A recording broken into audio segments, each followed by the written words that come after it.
Hello and welcome back once again to Lessons from the Table.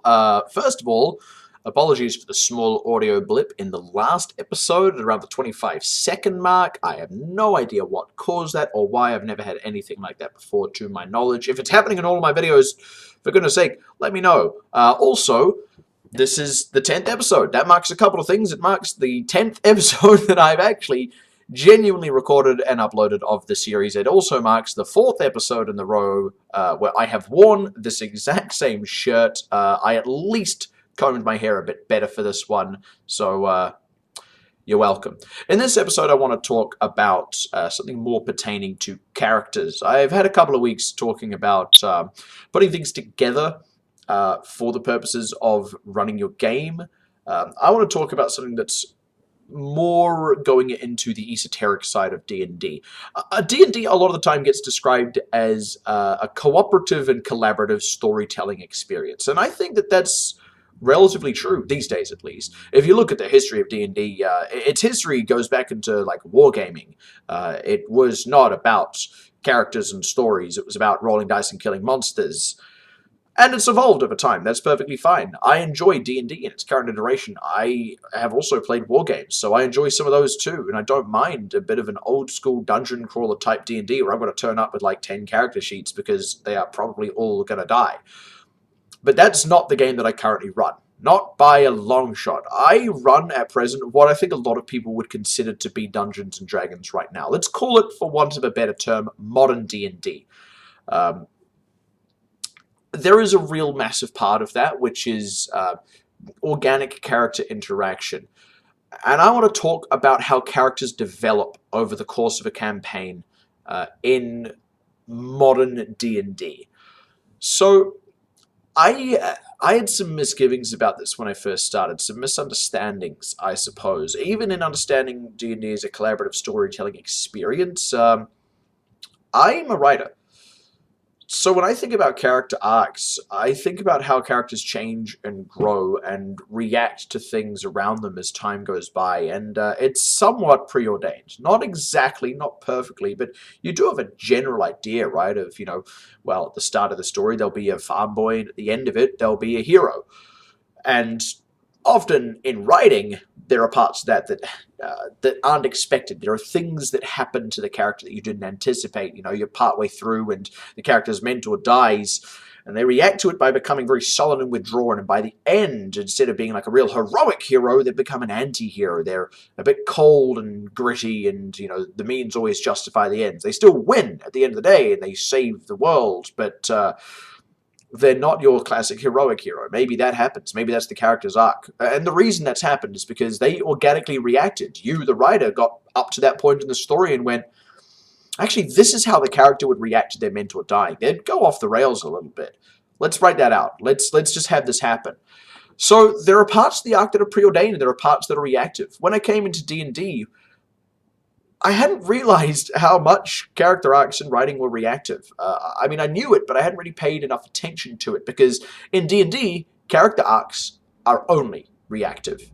There is no planning. There is no preordained. Now, on the player's side, they can sort of think, well, my character's ultimate goal in life is to do this, and they recognize that in order to do that, they need to be a lot stronger than what they currently are. So, they start off as some fresh-faced nobody and are expecting that by the end of that campaign, or by the end of that character's run, if they just go all the way to the end and retire, they'll be this strong, heroic, what have you, that can punch the god that flooded their village, whatever it is, right? But even then, maybe the player doesn't even do that in the end. Maybe their goal changes altogether. Here's how characters develop during D&D. You put things in front of them. They react to them. You write their mentor dying. They react to that. You don't write the reaction like you do when you're making a novel.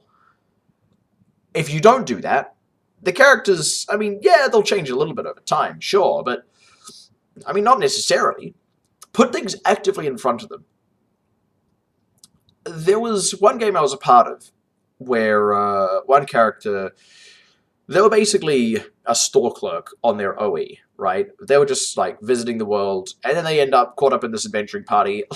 Within about 4 sessions, they were like, I think this character would actually just go home, right? Like, they came here for an OE, they've ended up, like, having fights. One of their companions died in front of them. She's kind of traumatized. I think she would just go home. So they did. The character went home. Alright? They did react. They reacted to the things put in front of them. The character developed, rather. But that's kind of by accident, right? There was nothing particularly actively put in front of them. That was just the character reaction to combat. I'm going to be completely honest, and for what it's worth, this player does know that as well. Ideally, it's good to come up with a character that isn't going to change too much after they have a combat, because combat's going to happen all the time. If a character isn't able to have combat without really questioning whether or not they should be in a party, well, maybe they shouldn't be in one, and maybe write up a different character. But that's a separate note altogether. If you really want to have interesting character development, you, the DM, have to put it actively in front of them. So here's an example. Here's an example from my current campaign, which is why I really hope my players are not watching this. I have a number of unsavory types, shall we say, in my campaign. And by the way, I feel okay talking about this because I'm pretty sure the character I'm about to talk about has figured this out already. There is one, like, genuinely good character in this current party, and he has a cloak right now that is whispering to him to tell him to perform evil acts, starting with very small things. You know, tell a lie that entertains me. And he was rewarded with, you know, something small, not much. He's a sorcerer, so they tend to be magic rewards, you know, an extra cantrip, maybe. Little things here and there, you know, +1 damage to a particular spell. I don't know, little bits. And then the acts get bigger and bigger. And when he, of his own accord, suggests doing evil things, he gets rewarded. I'm not trying to make the character turn evil. I'm just seeing how he reacts when faced with that sort of item. Does his moral integrity maintain? And does he become more vigilant against the evils of the world? Will he slowly descend into evil? Will he descend into evil and then suddenly realize how bad things have got and cast off the cloak and try and turn things around, redeem himself, change his ways? I don't know. He doesn't know either. We're figuring this out as we go, because that's how character development happens. I'm just putting a problem in front of him. I'm putting him in a situation that he can react to. But the player can't react to a situation if there is none that exists. That player can't have a descent into evil unless there are things in front of them where one of the things the character might do is evil rather than good. You need to put them in a situation where they could maybe do an evil thing. Now, this particular instance, this is something I have designed very specifically and very methodically, because this is realistically how a good person might be tempted into evil. I'm playing into that. The player knows that too. They've consumed enough media to know, you know, how people get tempted into doing evil things. So the player is somewhat aware that this is going on. And you know what? They're going, I want to see where this goes too. They're just reacting. We actually had, at the time of recording this, by the time this is up, this will be a bit over a month ago, but in one of our most recent sessions, he got rewarded by the Cape for doing something pretty nasty. He got rewarded with an extra meta magic option. For those of you who have played a sorcerer, that's a decent boost, right? And he took the cloak off. He wasn't really comfortable with what he did. And then a little bit later in the session, he put the cloak back on, because he wants whatever it's going to give him next. He does want that extra power. He does want more. He's exploring the character as he goes, organically, reactively. And I'm reacting to him. If he'd taken the cloak off, well, maybe there'd be something else put in front of him. Maybe someone would come to him and say, why did you burn down that tree? That tree was sacred. What's wrong with you? He doesn't actually just get to walk away from that evil deed unscathed, even though he doesn't want to do them anymore. And then he's in a new situation that he's got to react to. How does he handle the bad things that he did while he was doing bad things? Let's find out. He's got to react to that. So that's going into a very specific scenario, but you can apply this generically as well. And if you want this sort of thing out of your game, if you do want that really broad character development, put these things in there, right? And get a good idea from your players what they think of their characters in terms of why they might do certain things and what might make them change their opinions. Look, this happens all the time, really. A lot of people will roll up a character that starts out as being, a bit of a grisly loner type who's slow to trust, and then, they do a couple of things with the party just because they're together by circumstance, and then, well, they realize that, oh, the party's got their back, and they slowly learn to trust. That's character development right there. I mean, that's the sort where you don't even really have to do much except have a reason for the party to be together and put them in some combats. But you could do more, right? Say you got that character, someone from their past turns up and betrays them. I had that. I had that in one of my games recently. I talked about it a few episodes ago. I had a character who was only just beginning to trust people, and then the party member she trusted the most, for out-of-game reasons, had to leave the party temporarily. Then she came across her mentor, really the only other person she trusted in the world, and it turned out her mentor had betrayed her. You know how that character reacted? She reacted by committing suicide. The character killed herself off. Now that is dramatic.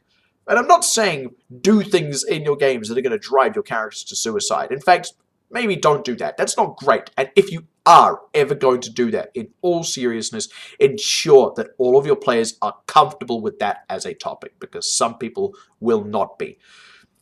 But what I'm saying here, what my point is you can put situations in front of characters to force them to react. Take what they knew and change it.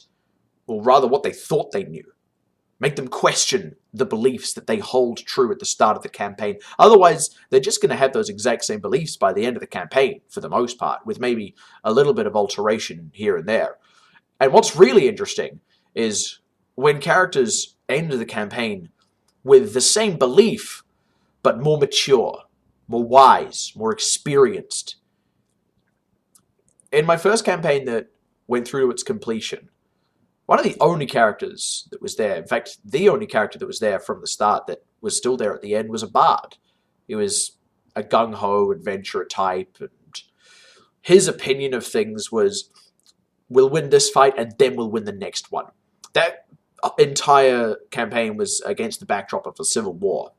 And the entire argument of the loyalist side in that civil war was, well, if we rebel now, eventually, the people who established these colonies are going to come back and reconquer us, and we'd have to defend them again. Why throw ourselves into a war there?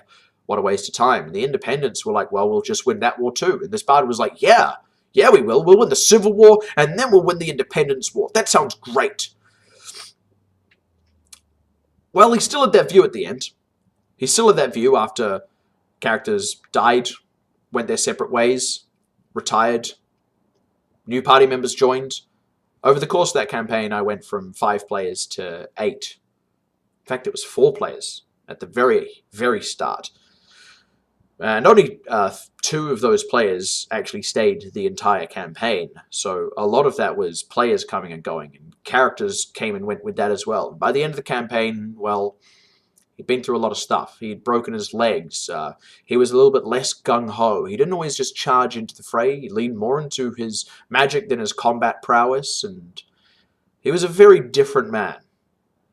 But he still genuinely believed that if doing the right thing meant we have to win this fight and then the next one, that's what we're going to do. We're not going to shy away from that. And I thought that was really interesting. I thought it was so interesting that for all the situations that had been put in front of him, all the things he'd been faced with that could have shaken his beliefs, that one he stuck to. He started out believing that gods didn't really have much of an impact on the world, but then as the characters went higher and higher leveled and became more and more important in the grand scheme of things, the gods started paying attention to them, to the point where one spoke to him directly, and he was like, oh wow, I've been wrong about this the whole time. But he still believed in winning the fight, even if it meant getting yourself into another one after that. I just think that's so fascinating. And that's the sort of thing you can achieve at your table. And it's not the only thing that you can achieve. Hell, maybe by the end of it, players' opinions have completely shifted to the opposite, in fact. That's how descent into evil happened.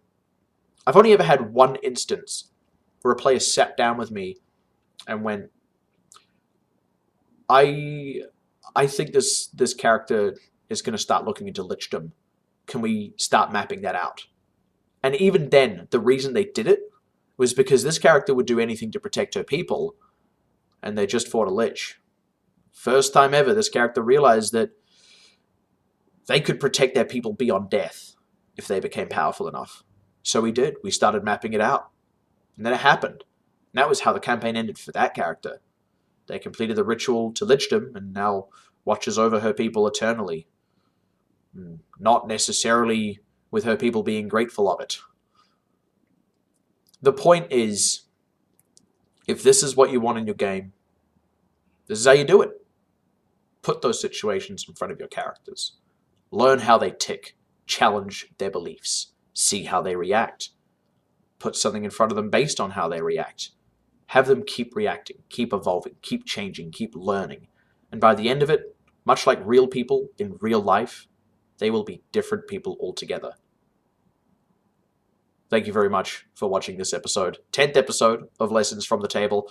I know that this one was a bit of a long one and a lot more anecdotal than a lot of mine, but I hope I've really illustrated for you how to achieve this at your table and how to explore this and indeed why it can be enjoyable. This is, as we already know, interactive storytelling, and we like stories where at the end the character has learned something new and changed because of the things they've done. You can achieve that at your table.